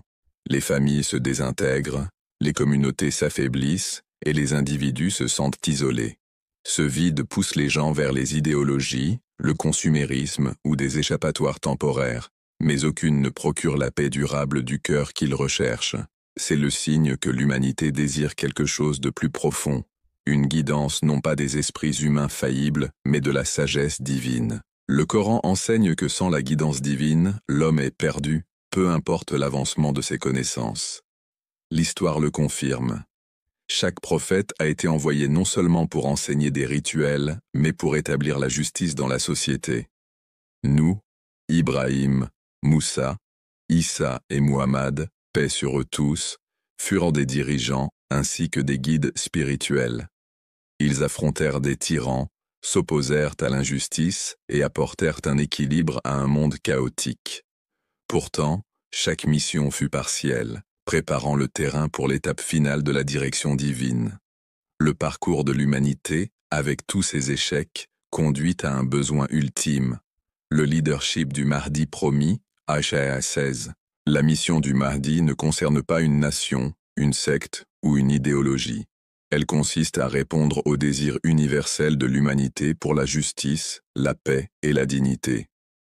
Alors que les rois et les politiciens divisent les gens en classes, en sectes et en races, le Mahdi les unira sous la bannière de la vérité. Son leadership ne reposera pas sur des élections, la richesse ou des dynasties. Il reposera sur la nomination divine et la sagesse divine. Contrairement aux dirigeants humains qui se servent eux-mêmes, il servira l'humanité. Contrairement aux gouvernements qui enrichissent quelques-uns au détriment de la majorité, il établira l'égalité des opportunités, des ressources et des droits.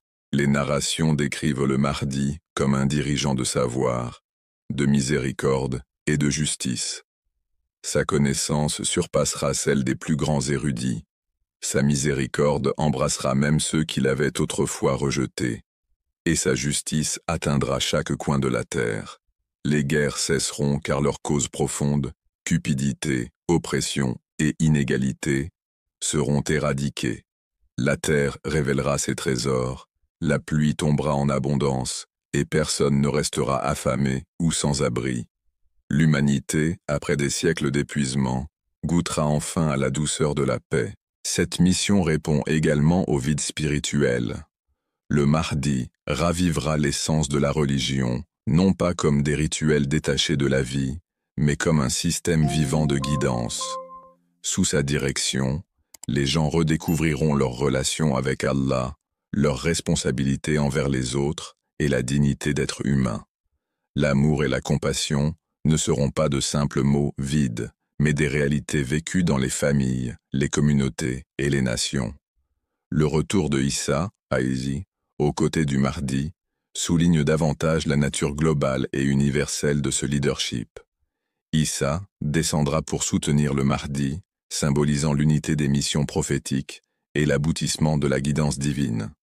Le monde sera témoin non seulement d'une révolution politique, mais d'une transformation spirituelle, une harmonie entre miséricorde et justice qu'aucun dirigeant humain n'a jamais atteinte. Le besoin de direction divine aujourd'hui est urgent parce que l'humanité a épuisé toutes les alternatives.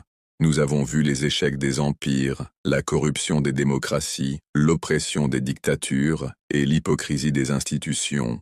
Nous avons vu comment la science sans éthique mène à la destruction, comment la richesse sans justice engendre l'inégalité, et comment le pouvoir sans responsabilité se traduit par la tyrannie.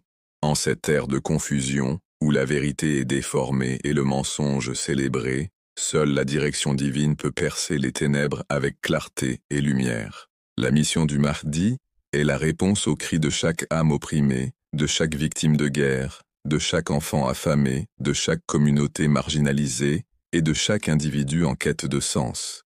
Son leadership n'est pas un rêve du passé, mais une promesse de l'avenir. Le prophète Muhammad, sallallahu alayhi wa sallam, a dit « Même s'il ne restait qu'un seul jour à ce monde, Allah le prolongerait jusqu'à ce qu'il envoie un homme de ma famille, dont le nom sera comme le mien. Il remplira la terre de justice et d'équité comme elle fut remplie d'oppression et d'injustice. » Cette promesse est l'espérance qui soutient les croyants et la destinée qui attend l'humanité. Quand nous observons le chaos du monde d'aujourd'hui, des nations s'effondrant sous la corruption, des millions de réfugiés fuyant leur foyer, des gens discriminés à cause de leur race ou de leur foi, et la planète elle-même souffrant de la cupidité humaine, il devient clair que le monde a désespérément besoin d'un sauveur, non pas au sens d'un réformateur politique, mais au sens d'un dirigeant guidé par Dieu, capable d'apporter un véritable équilibre.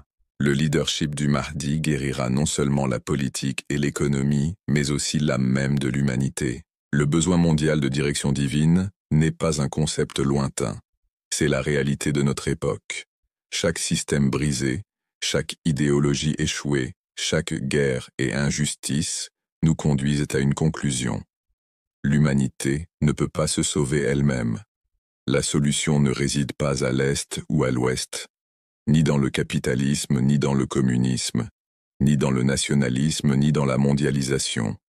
La solution réside dans la guidance divine, dans la direction de celui promis par Allah, l'imam qui portera à son achèvement la mission de tous les prophètes. Jusqu'à ce jour, les croyants sont appelés à se préparer, non pas en désespérant de l'état du monde, mais en s'accrochant à la foi, à la justice et à la compassion.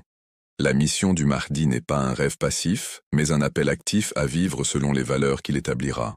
Lorsqu'il apparaîtra, le monde sera prêt, non parce que les systèmes auront réussi, mais parce qu'ils auront échoué, et que l'humanité ouvrira enfin son cœur à la direction divine.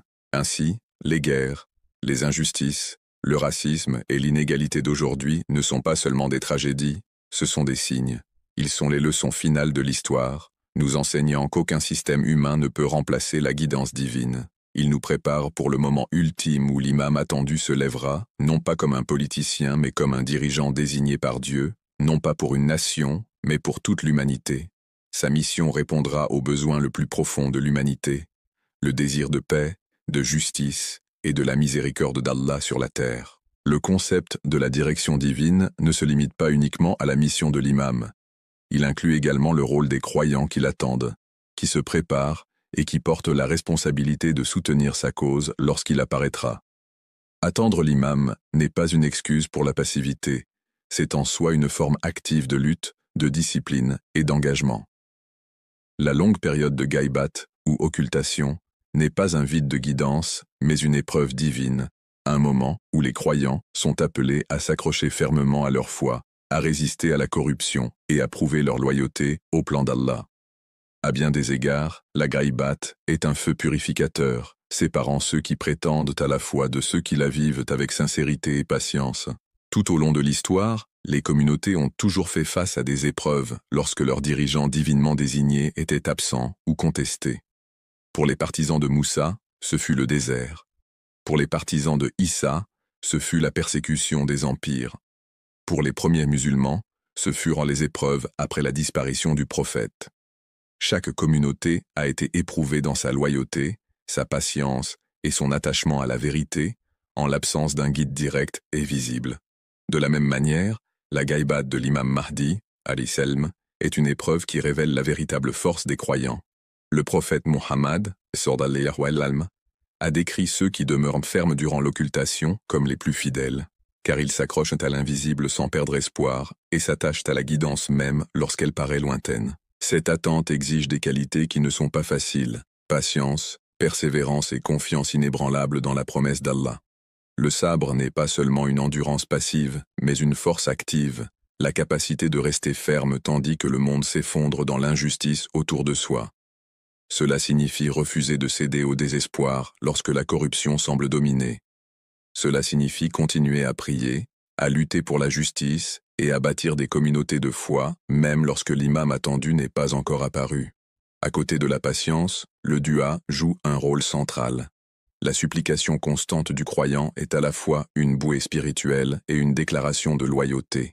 Chaque dua pour la sécurité de l'imam, chaque prière murmurée pour sa réapparition renforce le lien entre le croyant et le guide attendu. C'est par ces prières que les cœurs des fidèles demeurent vivants, battant d'espérance et liés à la mission divine. La préparation est l'autre devoir essentiel. Prétendre aimer l'imam tout en vivant dans l'insouciance, en négligeant la justice dans nos vies, est une hypocrisie. La véritable préparation signifie aligner sa vie sur les valeurs que l'imam établira. Justice, miséricorde, honnêteté et dévotion. Cela signifie se purifier de l'arrogance, de la cupidité et de la haine, afin que lorsque l'imam appellera, le croyant soit prêt à répondre. L'idée d'être parmi ses partisans n'est pas seulement un vœu pieux, c'est une question de formation spirituelle, morale et sociale. Chaque acte de bonté, chaque position contre l'oppression, chaque moment de résistance à ses propres désirs égoïstes est une étape vers la préparation à le servir. La jeunesse occupe une place particulière dans cette préparation. L'histoire montre que les révolutions et les grands mouvements reposent souvent sur les épaules des jeunes, qui possèdent énergie, courage et un ardent désir de justice. Les compagnons de l'imam Hussein, à Karbala, comprenaient de nombreux jeunes dont la loyauté est devenue des leçons éternelles pour l'humanité. De la même manière, la jeunesse d'aujourd'hui est appelée à se voir comme les futurs soldats de la cause de l'imam. Mais leurs armes ne sont pas seulement physiques, elles sont intellectuelles, spirituelles et éthiques. Étudier en profondeur, construire son caractère, Résister à la corruption morale de l'époque moderne et cultiver le courage face à l'injustice sont autant de formes de préparation. Une génération enracinée dans le savoir et la foi sera la génération capable de se tenir aux côtés de l'imam. Les savants portent aussi une énorme responsabilité durant cette période d'attente. Ils sont les gardiens du savoir divin pendant l'absence de l'imam. Leur rôle est de préserver le Coran et la Sunna, d'éclaircir les incompréhensions, de résister aux déformations de la religion et de guider les communautés en temps de confusion. Mais leur responsabilité n'est pas seulement académique, elle est aussi morale. La crédibilité des savants ne vient pas des titres ou de l'autorité, mais de leur sincérité, de leur humilité et de leur proximité avec les valeurs des Ahlul Bayt. Lorsque les savants se corrompent, ils égarent des générations.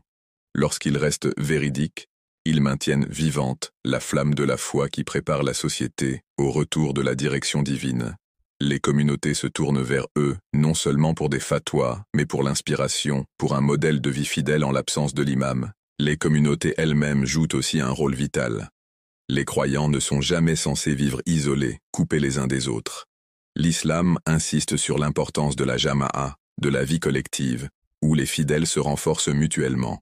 Une communauté qui néglige les pauvres, ignore l'injustice ou tombe dans les divisions ne peut prétendre se préparer pour l'imam. Se préparer signifie bâtir des communautés de soins, de justice et de soutien mutuel, des lieux où les valeurs de l'imam sont mises en pratique, même de manière imparfaite, avant son arrivée.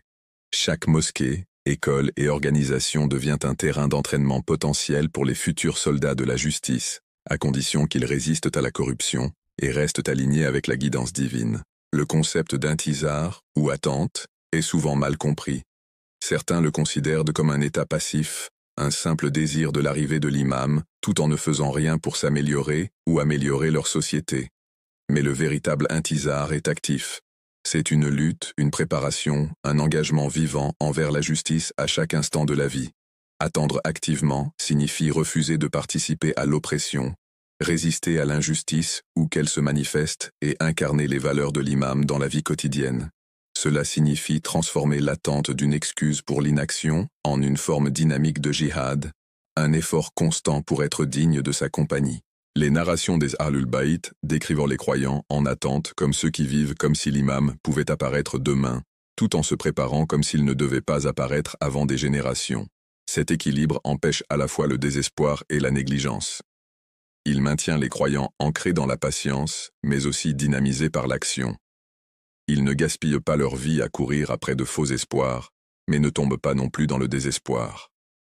Leurs vies deviennent des actes de dévotion, de sorte que, chaque fois que l'imam viendra, ils puissent se tenir devant lui sans honte. Dans le monde d'aujourd'hui, où la corruption se répand rapidement, l'épreuve de l'attente est encore plus intense. Les croyants sont entourés de tentations, de distractions et de pressions pour se conformer à des systèmes de cupidité et d'injustice. Il devient facile d'oublier l'imam, de vivre comme s'il n'avait pas d'importance. Pourtant, pour ceux qui restent conscients, même le plus petit acte de souvenir devient un bouclier.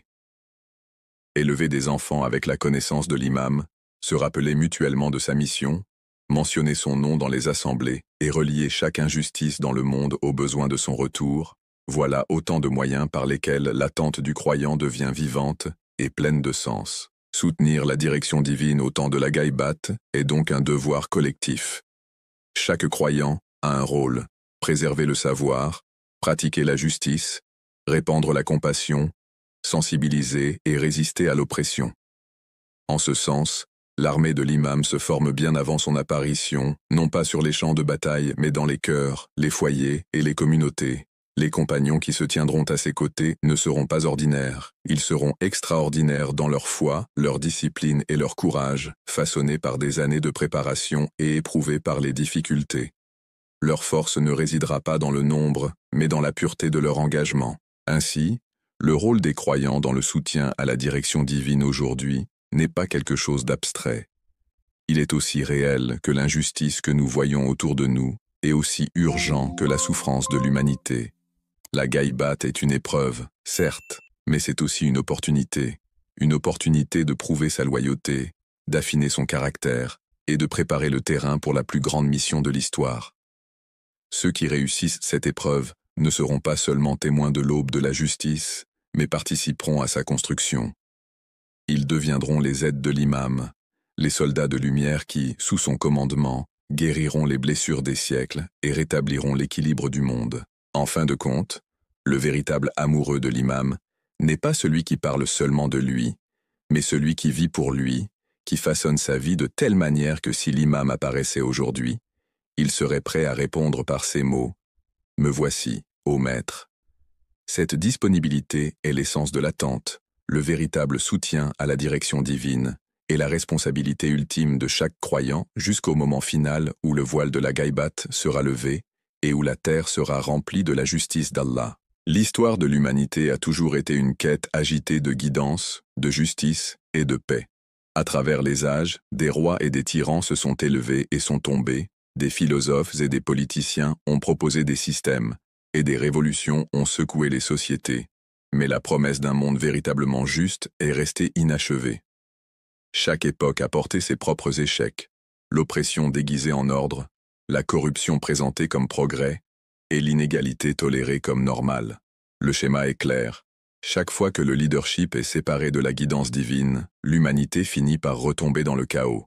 Ce voyage, des échecs du leadership humain vers l'espoir du leadership divin, révèle l'aspiration la plus profonde de l'humanité. Un dirigeant qui ne peut être ni soudoyé ni corrompu, qui ne gouverne pas pour lui-même mais pour la vérité. Ce dirigeant n'est autre qu'Imam Mahdi, alayhi salam. Le cœur humain reconnaît le besoin d'un tel dirigeant, même s'il ne le nomme pas toujours. Lorsque les gens crient contre l'injustice, lorsqu'ils aspirent à la paix au milieu des guerres, lorsqu'ils imaginent un monde sans exploitation ni cruauté, ils aspirent inconsciemment à la mission de l'imam. Son leadership n'est pas la continuation de systèmes humains imparfaits, mais leur correction ultime. Là où la politique divise, il unira. Là où les lois sont pliées pour servir les riches et les puissants, il rétablira l'équité. Là où l'humanité a construit des murs de race, de classe et de nation, il rappellera leur origine commune dans le même Créateur. Sa mission n'est pas limitée à une nation ou un peuple, elle est universelle pour toute l'humanité. Le Coran et les hadiths le décrivent avec des qualités qui le rendent différent de tout dirigeant que le monde ait connu. Il est l'héritier de la connaissance de tous les prophètes, l'incarnation de la miséricorde et le champion de la justice. Son cœur porte la compassion de Isa, le courage de Moussa, la persévérance de Nouh, la sagesse de Youssouf et la dévotion d'Ibrahim. Pourtant, il n'est pas une simple réflexion d'eux, il est leur accomplissement. Tout comme les rivières se jettent dans l'océan, les missions de tous les prophètes trouvent leur réalisation en lui. À travers lui, la promesse divine que la terre sera héritée par les justes atteint sa manifestation finale. Mais la mission de l'imam n'est pas détachée de nous. Son apparition ne le concerne pas seulement lui, elle nous concerne aussi, car elle dépend de savoir si l'humanité est prête à le recevoir. La longue période de Ghaibat a toujours été une épreuve, non seulement pour la foi, mais aussi pour la loyauté. Vivons-nous comme si nous l'attendions, ou vivons-nous comme s'il n'existait pas? Préparons-nous nos cœurs, nos communautés et nos sociétés à l'accueillir, ou restons-nous piégés dans les injustices mêmes qu'il viendra détruire? La réponse à ces questions détermine si nous serons comptés parmi ses partisans ou ses opposants. Le poids émotionnel de cette réalisation est lourd. D'un côté, nous aspirons à son arrivée, à l'aube d'un monde enfin libéré de la tyrannie. De l'autre, nous reconnaissons la responsabilité que cela nous impose, être des croyants dignes de sa mission. L'attendre n'est pas un état passif. C'est une lutte active, un effort constant pour nous purifier, résister à l'injustice et incarner les valeurs qu'il établira. Lorsque nous faisons l'aumône, lorsque nous nous opposons à la discrimination, lorsque nous élevons nos enfants dans la foi, lorsque nous restons patients dans l'épreuve, nous ne vivons pas seulement l'islam, nous nous préparons à lui. Parfois, le poids du monde rend l'attente interminable.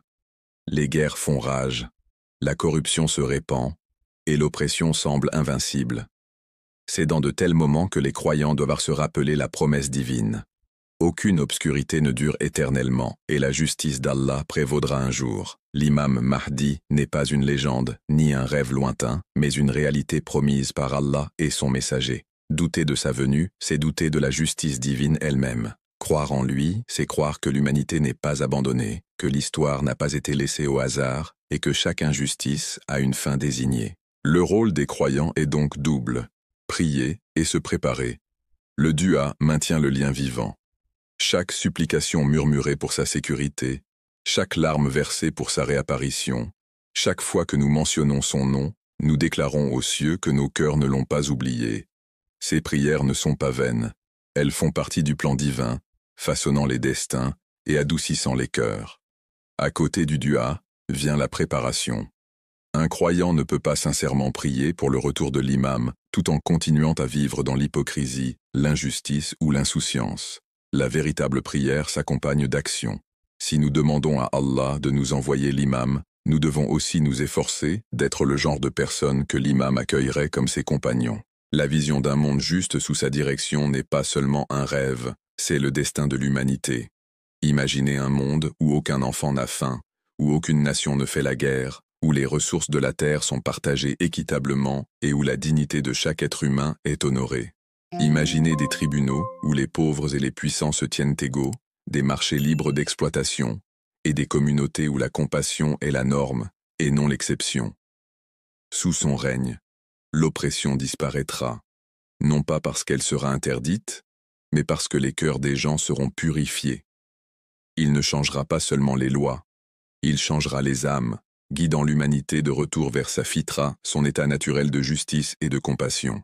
Cette vision peut sembler lointaine, mais c'est ce qui soutient le croyant. Chaque injustice que nous voyons aujourd'hui devient un rappel de pourquoi l'imam est nécessaire. Chaque terre en guerre, chaque gouvernement corrompu, chaque victime de racisme ou de pauvreté, chacun est un témoignage que l'humanité ne peut pas se sauver elle-même. Seul le leadership divin peut guérir les blessures des siècles. Alors que nous concluons ce voyage de réflexion, des échecs du leadership humain vers l'espoir du leadership divin, une vérité demeure inébranlable. L'imam Mahdi, alayhi salam, n'est pas seulement le sauveur attendu des musulmans, mais l'espoir universel de l'humanité. Il est la réponse aux cris des opprimés, l'accomplissement des promesses des prophètes et le dernier chapitre de la longue lutte de l'humanité pour la justice. Parler de lui, c'est parler de la miséricorde ultime d'Allah sur cette terre. Terminons donc avec des cœurs levés dans le dua, car quelle plus grande prière un croyant peut-il avoir que de voir le jour de son retour? Ô Allah, hâte la réapparition de ton Hujja. Protège-le, guide-nous à le servir et ne prive pas nos yeux de l'honneur de le voir. Accorde-nous la patience d'endurer jusqu'à sa venue, la sincérité pour nous préparer et le courage de nous tenir à ses côtés lorsqu'il appellera. Ô Allah, fais de nous ses aides, ses compagnons et ses soldats de justice. Au moment où il se lèvera, lorsque le monde sera baigné de la lumière de sa justice, toute l'humanité comprendra enfin pourquoi chaque prophète a parlé de lui, pourquoi chaque larme des opprimés n'a pas été vaine, et pourquoi chaque prière pour la justice a toujours été entendue. Le voyage de l'humanité trouvera son achèvement, non pas dans les palais des rois, ni dans les parlements des politiciens, mais sous la bannière de l'imam, le dirigeant choisi par Allah. Jusqu'à ce jour, nous attendons, non pas avec désespoir, mais avec espoir, non pas avec passivité, mais avec lutte, non pas avec oubli, mais avec souvenir. Et quand il viendra, que nos cœurs soient prêts à dire « Labaïk ya imam ». Nous voici, ô maître, prêts à servir, prêts à suivre, prêts à t'aider à établir le monde que l'humanité attend depuis le commencement des temps.